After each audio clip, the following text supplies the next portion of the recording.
lamang nandito ako. Nagsuswimming ka pag stress ka. Eh, may mga problema ka nitong nakaraan. Kaya alam ko, magsuswimming ka ngayon dito. Ganun kasimple. Ayoko munang pag-usapan kung ang tungkol kay Junjo. Sinabi ko bang pag-usapan natin siya? Kung ako yung nagawa niya ng pagkakamali, pwede ko naman siya sigawan anytime. Pero dama yung kaibigan ko. Samantalang tinutulungan lang naman niya kami ni Kaylin. Nagsasalita ka ngayon. Tungkol kay Jupio, di ba? Pwedeng magawin ang usapan? Okay, sige. Pero sa ngayon, hindi ko talaga siya mapapatawad. Ay, paano kung mag-break si Miguel at yung boyfriend niya? Parang hindi ko talaga kaya harapin si Junpyo. Ayaw mo siyang pag-usapan, ha? Nung una, akala ko din mo kailangan. Kailangan mo pala.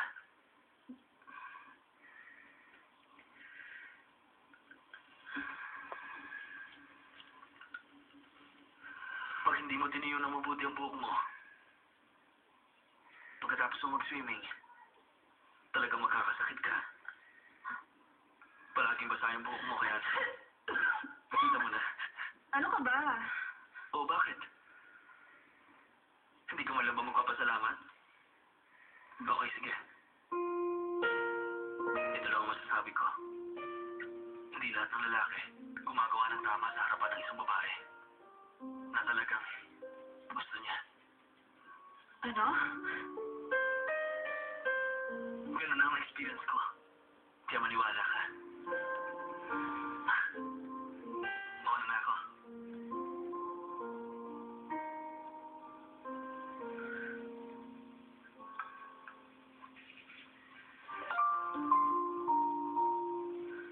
Bilisan mo. Huwag na lang, nahihiya talaga ako eh. Hindi ka na ako natiretext sa tinatawagan eh. Anong gusto mo? Maghintay ka lang. Halika na nga. Di ba sabi mo dito lang siya? Malapit dun sa may spa? Tara na.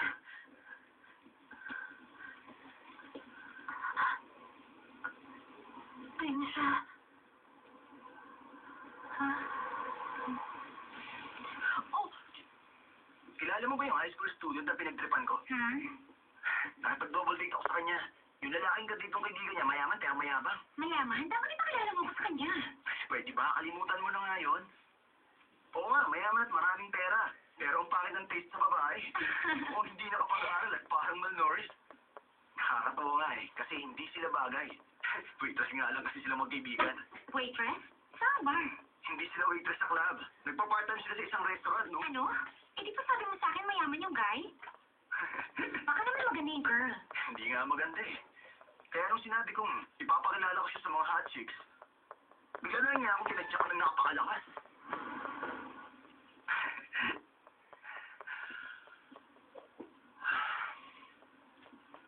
Oh, hi! Talaga? Nandito ako ngayon sa skating rink. Ganun ba? Hindi pwede eh. Busy ako ngayon. Di bago akong pinagtitripan. Ano? Sigurado ka? Okay, no problem. Hintay mo ako, ha?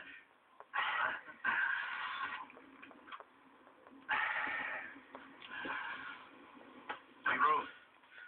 Mag-usap nga tayong dalawa na lalaki sa lalaki. Yung nga palang kadate mong si Jandy. Tingin mo, babae ba talaga yun? Kasi parang na-blackmail ka lang niya o tinatakot. Ano sabi mo? Sa tingin ko, pera lang ang habol niya sa'yo. Yari ka, malamang talo ka dyan. Ano mo sinasabi mo? Walang kwentang date ito. Sama ka na sa bar. Kasi siguradong marami tayong makikilalang hot chicks doon. Yung dalawang yun. Ano pa nga mo?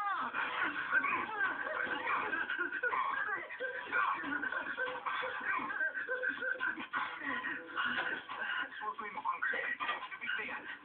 Suwasuin ko. Makakakain ng isaw. Ano?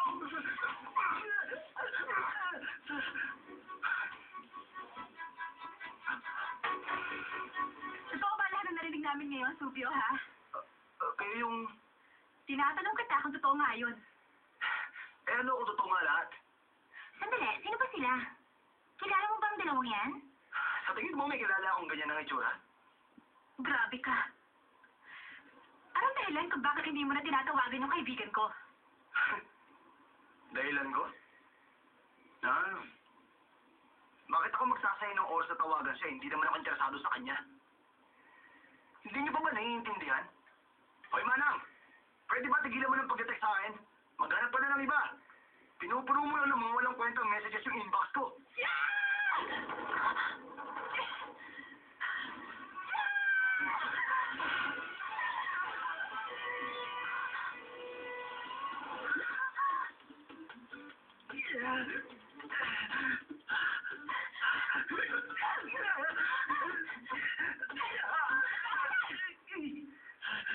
Para kay Gay yung isang yun.